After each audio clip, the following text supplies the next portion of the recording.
Нэвтрүүлэгтээ эргэн тавтай морил үзэгчтэй та бүхэндээ зочны цагийнхаа ярилцлагыг хүрэхэд бэлэн болоод байна. Өнөөдөр манай зочноор Монгол Улсын 4 удаагийн математикийн олимпиадын авраг Эрдэнэ Ишиг сургуулийн багш Гамбат ирсэн байна. Өглөөний мэнд хүргэе. Өглөөний мэнд.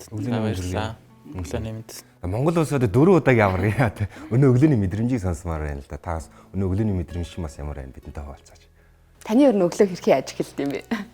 Өглөө босоод ер нь хандаа хоол ээж эхлээл тэгж эхэлдэг ер нь. Өнөө өглөө бол маш сайхан өглөө. Ер нь бол өглөө болгон их гоё байдаг. Ягаад тэгэхээр шинэ өглөө, шинэ эхлэл, шинэ боломж авчирдаг учраас би бол өглөөд маш дуртай. Тэгээд одоо сургуулийн багшийн бас өглөө бол ингээл хичээлийн эхний цаг рууч гэдэг юм ингээл яарал эхэлдэг бах тий. Тэг нь яарал ер нь аль болох хурдан.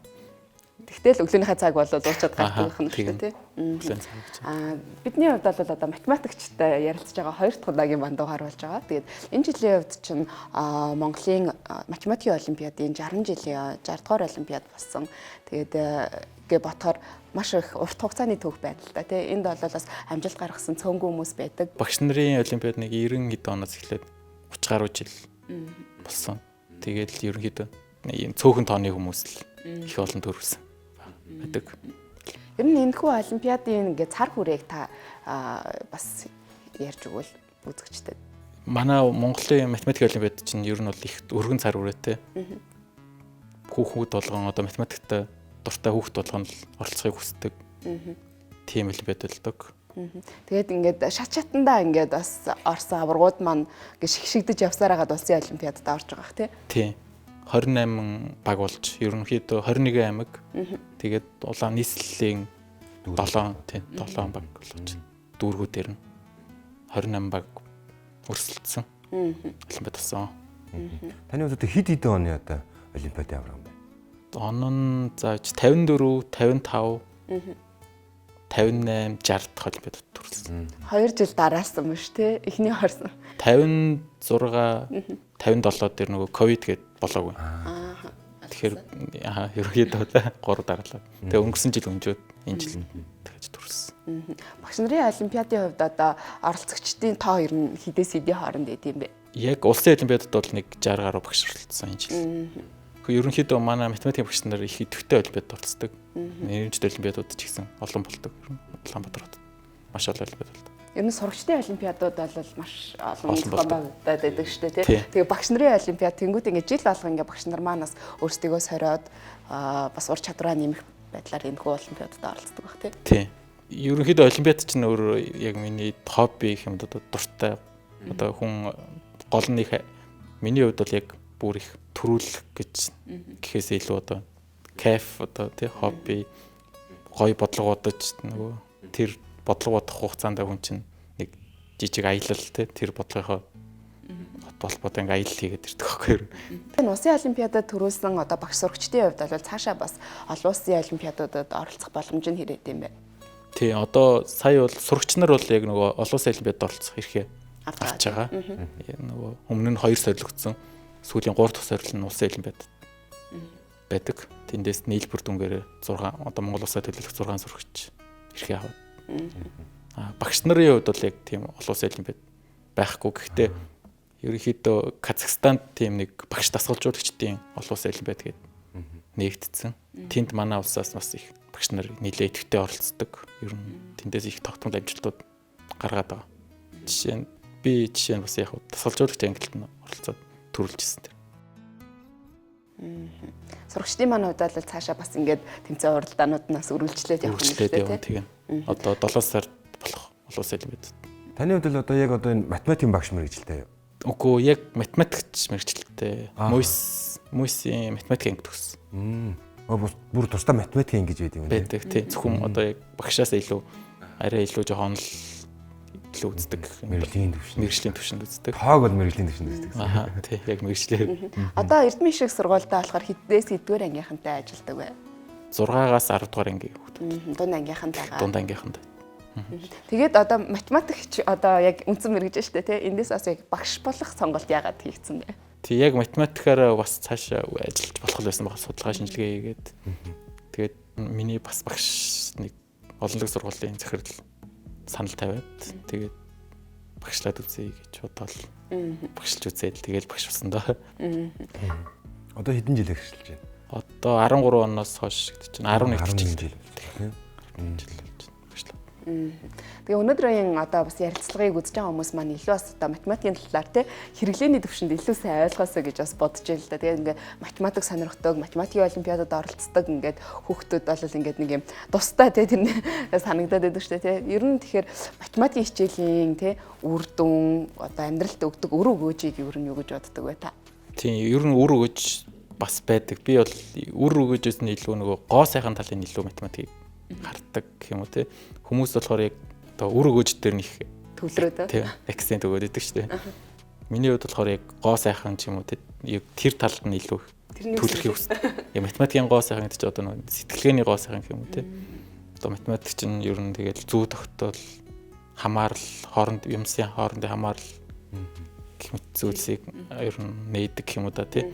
Маш гоё те шинэлэг санаануудыг ч гэдэг юм уу тийм шинэлэг санаа одоо математикийн тэр гоё сайхан санаа шин санаанууд бол ингээд ундраал би жишээ нь зөндөө одоо олимпиад орж байгаа шүү дээ. Маш олон бодлогууд одоо яг сурагч байхаас хойш нийлээ бараг л одоо 20 жил бараг олимпиадад оролцсон зөндөө олон бодлого бодож исэн.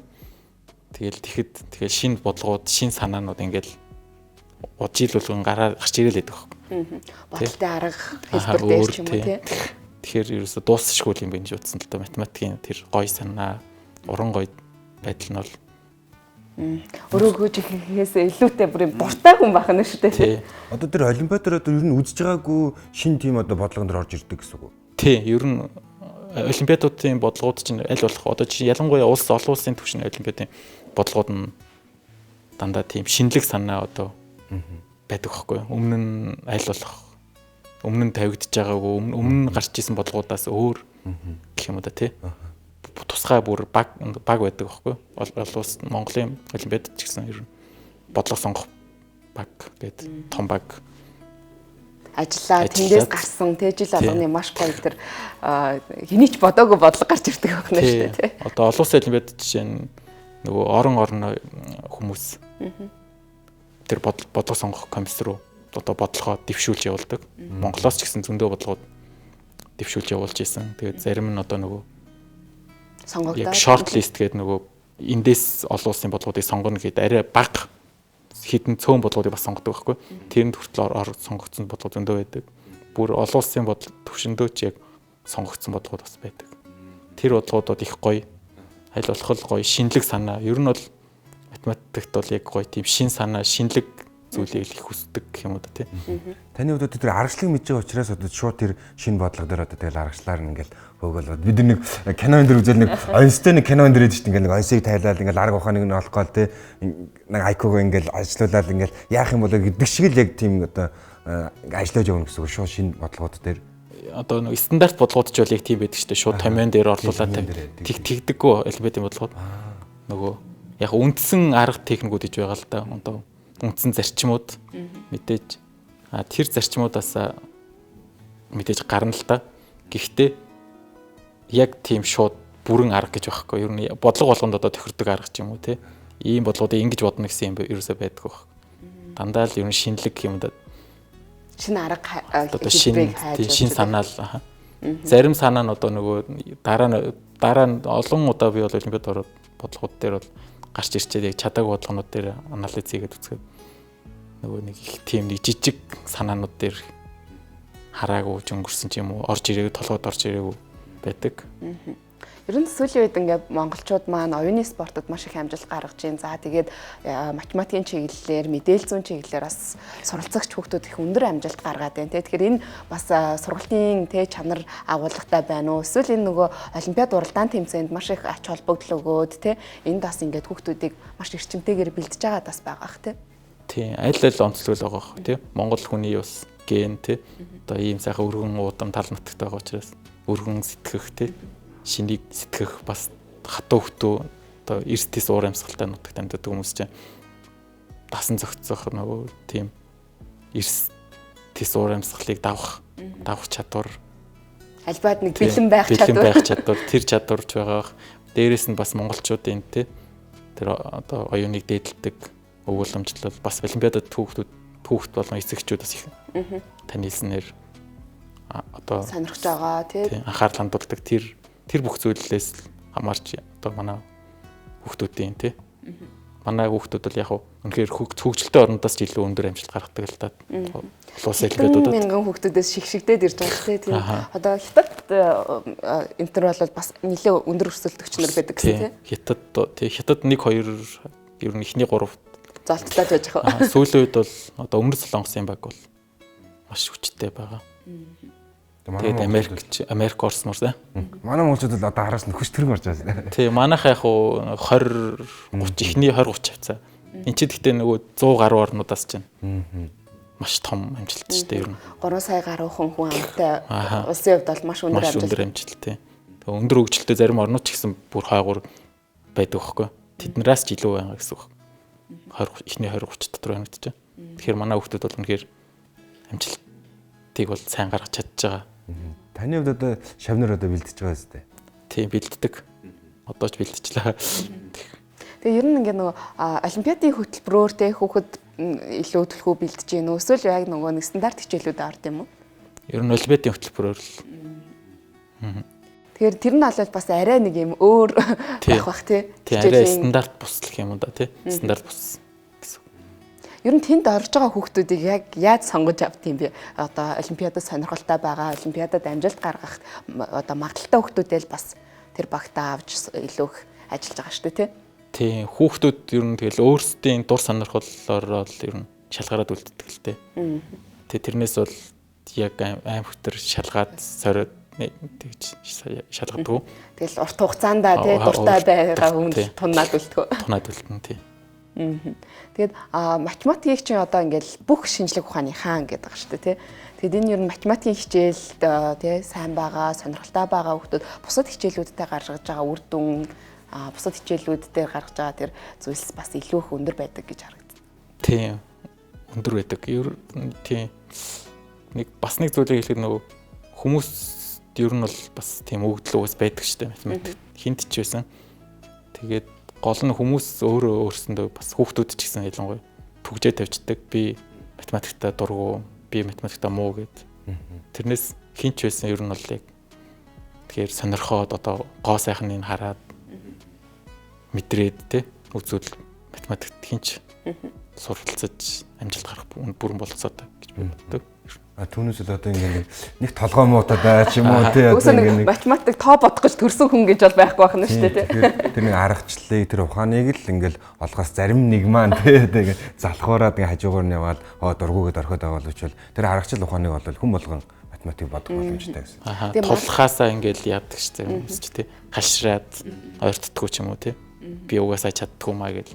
Тэгээ кодлаад ингээд зогссон байдаг тийм. Гэхдээ л одоо юу гэдэг ерхий боловсролын сургуулийн сурагчдын маань яг ингээд нэг суур үндсэн хичээл мэдлэг болол тийм математик хичээл байгаа шүү дээ. Тэнгүүд яг таны хэлдэг шиг би чаддгүй, би дурггүй гэд ингээд зогссон хүмүүс байдаг шүү дээ. Тэр хүмүүстэй ер нь ажиллаж ийсэн үү? Тэр хүмүүстэд бас ямар аргачлалыг зааж зөвлөдөг вэ?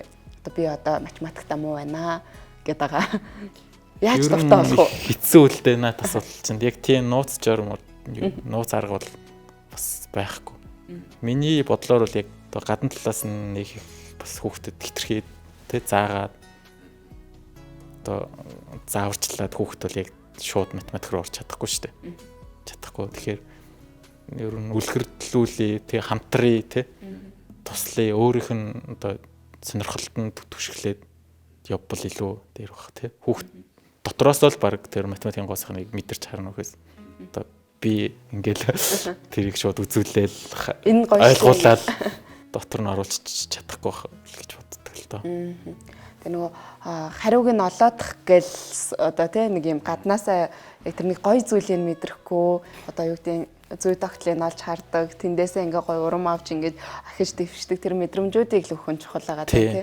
Өнөөдрийн манай төчний нэг хэлж байгаа ингээ математикийн гоо зүй математикийн тэр гоо сайхан гэдэг үгнүүд алаад маш гоё таалагдчих чинь тий нөгөө бид нар чинь ингээл математик гэхээр тоол бодогдоод байгаа шүү дээ тий. Хүмүүс зарим нэг тэгж боддtiin шүү нөгөө нэг ингээл нэг тооны машин баг ашиглаад томьёо мемион дээр яг тэр бол бас яг математик бол яг жинхэнэ биш гэж боддог. Тэр нөгөө цаад жинхэнэ гоё санаанууд Тэр л жинхэнэ математик. Таны хувьд бас бага тий яг 10 жилийн сурагч байхдаа бас олимпиад уралдаан тэмцээнүүдэд ордог байсан гэж байна шүү дээ тий.